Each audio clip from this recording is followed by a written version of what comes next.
We have 4 children. Tony and Maria this year will graduate from college, and Andrew will go into 8th grade. Jessica is in high school. And basically we were looking forward to the house emptying out a little bit, basically. That was it. You'll never believe what Rick is doing.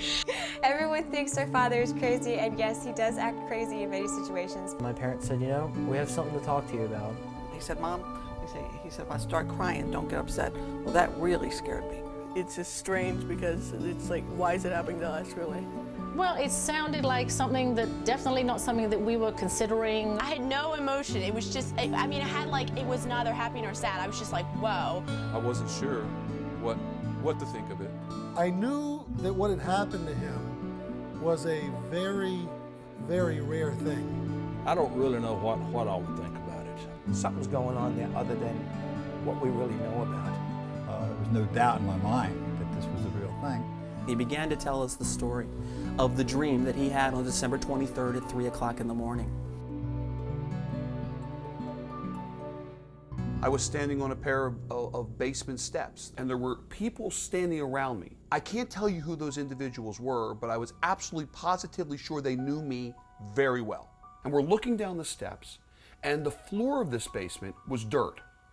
And the walls were just like stone walls, like a mortar between stones. But if you look down the stairs and you looked off to the left-hand side, the corner of the wall had been appeared to have been like blown out or damaged in some way, and there was a cavernous area that you would walk behind that had a little glow of red light coming from behind it. This little child looks out from behind that wall, a little girl. The people around me became adamant with me, and they said, "Oh, you don't want anything to do with that.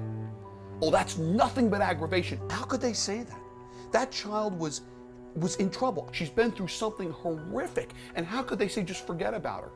I walked right past them. I started walking real slow over to where she was. This little child walked out. She looked so sad, and I reached over and I picked her up and I held her in my arms. But she put her arms around my neck, and I started to walk up the steps.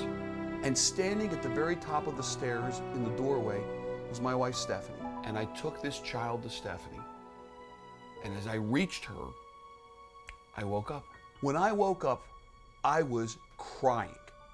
And I don't mean just like weeping, I was crying. How do I even begin to share this with my wife? But she just opened her eyes and looked at me, and she said 2 words. She said, "What's wrong?" And I could tell by looking at him, something was worrying in there. And he said he had a dream of a little girl that was down in the basement, and that he looked down the stairs and saw her and went down and got her. I know this doesn't sound right. I said, but there is no doubt in my mind that child I had physically held in my arms, physically held that baby in my arms. I said, she's in trouble. We've got to find her. And I know where she is, but I don't know how to get to her. This was like, you know, I've seen this doesn't make any sense to me. We've got to go do it. And I said to Rick, I said, you know, and he said, well, why would I have this dream? And I said, because you will act on it. The next day after that, I called a friend of mine for a little counseling. And I said, Ken, you got to tell me. Is there something wrong here? And as he started sharing his dream that he had in the night, I think many of us have had those dreams before that we have acted on. He said, God's moving in your life.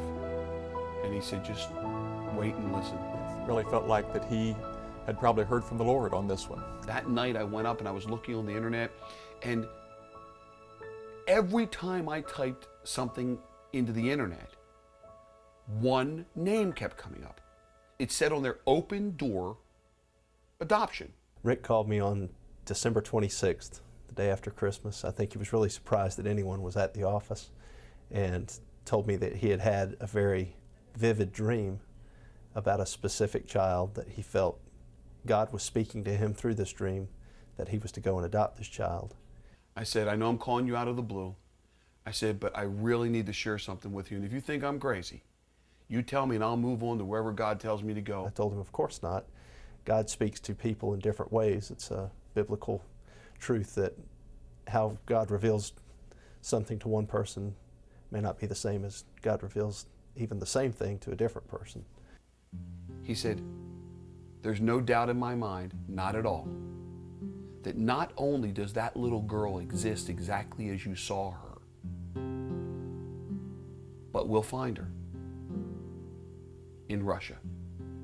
I feel like this is just God's way of showing us that if we're faithful to Him, He'll be faithful to us.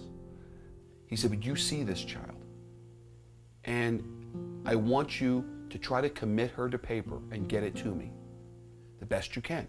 Describe her, however long it takes you. I called my dear friend Armando, and the following Thursday, we met at a restaurant and spent most of the day there. So it was challenging, you know, just you know, trying to envision what somebody has in their mind sometimes is difficult. I'm sitting there talking to Armando. I said, Armando, I see her. This is so frustrating to me. I see her, and yet you can't, and I'm trying to tell you what she looks like, and we've got to get her on this paper. The area that we probably did the most work in was her mouth, and a little bit of her eyes.